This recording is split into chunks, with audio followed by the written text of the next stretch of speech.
তাহলে বাবা আপনি যদি কিছু মনে না করেন আমি এখনই ওকে বিয়ে করতে চাই। আমার কোনো আপত্তি নেই। আমি এই আছি, এই নেই। শ্রাবণী, এদিকে আয় তো মা। বলেন বাবা।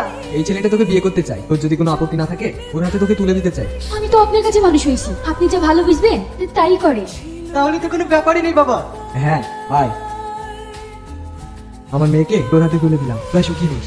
আর আমার আশীর্বাদ সর্বদা তোদের সঙ্গে থাকবে। অসভ্য দেশ থেকে সভ্য দেশে এলাম, যে বিয়ে না করে মেয়ের বিয়ে দিলাম। কি রে, এত চিল্লাছিস কেন? আমার চুটিগুলো কি হাল করেছে দেখো, আমি এখন কি পাইতে যাবো? নতুন চুটি ছিঁড়ে সব একাকার করেছে। তাহলে মনে হয় আমাদের কুকুর এসে খেয়ে গেছে। তোকে বলিনি আমরা চটি উঠানে তুসনি? দেখ এবার কি হয়েছে। ঘরে যে চটিগুলো তুলে আছে ওইগুলো পড়ে যা। ওগো শুনছো, আমার চুটি দুটো দাও তো। এই নাও, তুমি একটু তাড়াতাড়ি বাড়ি আসবা, আর যেন দেরি করো না। ঠিক আছে ঠিক আছে। কিরে রিয়া, তুই তো মনে হয় ফুল হয়ে গেছে।